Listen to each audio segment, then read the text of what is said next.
गुरुदेव, आपने कहा कि साधक की दिनचर्या एक सी होनी चाहिए, परंतु महाराज जी प्रभु में परिवारजन की सेवा के चलते श्री जी की मंगला श्रृंगार इसमें बात ध्यान देनी है कि सत्संग जब होता है वो सार्वजनिक होता है और एकांतिक होता है, ये पर्सनल के लिए होता है। पर्सनल आप अपनी साधना में पूछ सकते हैं। अब जो सत्संग में हुआ कि साधक की दिनचर्या आठों याम एक सी होनी चाहिए, ये उन साधकों की है जिन्होंने पूरा जीवन विरक्ति मार्ग में भगवान को दे दिया, गृहस्थी मार्ग में नहीं। दो मार्ग हैं, एक निवृत्ति जो विरक्ति मार्ग और एक गृहस्थी। गृहस्थी में जब समय मिला, मान लो कभी ऐसा हो सकता है कि सुबह उठते ही पति को कहीं कार्य पे जाना है। अब हमको पहले ठाकुर जी देखना है या पति देखना है? अगर ठाकुर जी की मंगला शुरू करते हैं तो पति की दिनचर्या बिगड़ जाएगी, और पति की दिनचर्या बिगड़ जाएगी तो ठाकुर जी की मंगला आगे बंद हो जाएगी। बात समझना हमें। हमारे गृहस्थ में फिर बाधा खड़ी हो जाएगी। वो पति रुद्र दृष्टि से देखेगा, कहां मतलब हमारे को जाना है और तुम से। पहला हमारा कर्तव्य होगा कि हम उठ करके पूरी दिनचर्या अपने पति की संभालेंगे, और वो ऑफिस गए, अपने काम से गए, अब हमें फुर्सत मिली, अब हम अपने ठाकुर जी की सेवा में लगे। गृहस्थ और विरक्त की अलग अलग दिनचर्या है। गृहस्थ की कभी एक सी दिनचर्या बनी नहीं सकती। अचानक कोई काम आ गया, रात भर पूरा ब्याह में लगा रहा, अब वो सुबह सोएगा, उसकी दिनचर्या अष्टपहर कैसे हो जाएगी? रात भर पानी लगाता रहा खेतों में, या किसी कार्य से गया, या विदेश 4 दिन गए। बहुत से कार्य हैं गृहस्थी में। तो ये जो वचन है वो निवृत्ति परक साधक के लिए, जो वैराग्य मार्ग का साधक है, जिसके एक ही कार्य है प्रातः से सायं, सायं से प्रातः तक भगवत आराधना, उसकी एक सी दिनचर्या होनी चाहिए, क्योंकि उसके लिए और कोई कार्य नहीं है, और कोई कर्तव्य नहीं भगवान की आराधना के सिवा। और गृहस्थी के बहुत से कार्य हैं। अब छोटा बच्चा है, अब आप मंगला करने जा रहे हैं, अब वो रो रहा है, अब आप पहले उसको चुप हुआ, उसको दुग्ध पान करा।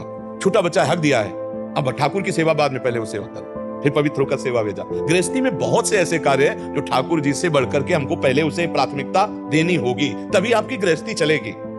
खाली समय है, माला ले लिया, नाम जप कर रहे हैं, गुरु मंत्र की माला पूरी कर रहे हैं, खाली समय ठाकुर सेवा कर दिया, नहीं पति में भगवान, पुत्र में भगवान, परिवार के सदस्यों में भगवान मान करके हम। अब वो कह रहे हैं कि हमें ऑफिस जाना है और आप सेवा में हट कर रहे हैं, तो बैर विरोध हो जाएगा ना, और वो भूखे रहेंगे ना, उनकी दिनचर्या बिगड़ जाएगी ना। तो कौन से ठाकुर की सेवा कर रहे हो?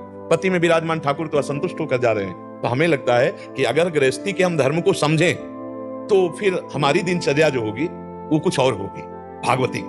विरक्ति का एक अलग, इसीलिए सत्संग में सार्वजनिक हो रहा है। गृहस्थ विरक्त सबके लिए सूत्र फेंके जा रहे हैं। अब जो समझ में नहीं आ रहा तो फिर पर्सनल पूछे कि ये आपने जो बोला ये मेरे लिए है या विरक्तों के लिए है? गृहस्थों के लिए ऐसा नहीं है कि एक सी दिनचर्या बराबर चल रही, नहीं चल सकती है। उनके पास बहुत से कार्य हैं, बहुत सी घटनाएं हैं, कब क्या हो जाए, कौन सी परिस्थिति आ जाए, उस परिस्थिति को हम संभालें और भगवान नाम जप करते हुए जब समय मिले तो हम ठाकुर जी की सेवा करें, तभी गृहस्थी चल पाएगी। गृहस्थी का एक अलग नियम है, विरक्ति का एक अलग नियम है। आप समझ पा रहे?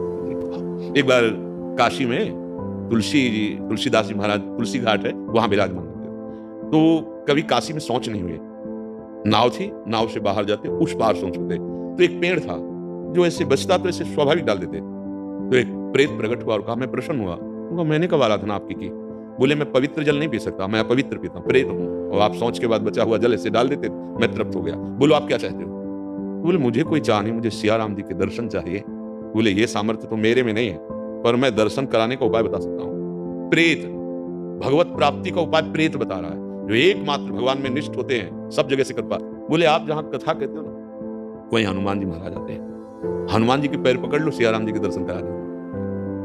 बोले, हनुमान जी को हम कैसे पहचानेंगे, कौन हनुमान जी? बोले, सबसे पहले कथा में आते हैं, प्रणाम करके शांत बैठ जाते हैं मलिन वेश में, और जब कथा खत्म हो जाती है तो वहां कीरा जैसे लगा करके फिर जाते हैं। आप इससे पकड़ पाओगे। तो देखा, एक बहुत ही वयोवृद्ध और मलिन वेश धारण की कथा में सबसे पहले आ गए, और जब सब चले गए तो वहां की भक्त हैं, ऐसी चरण रज माथे पे लगा चले। तुलसीदास जी पीछे भागे, प्रभु प्रभु अब तो रुक जाइए, प्रभु अब रुक जाइए।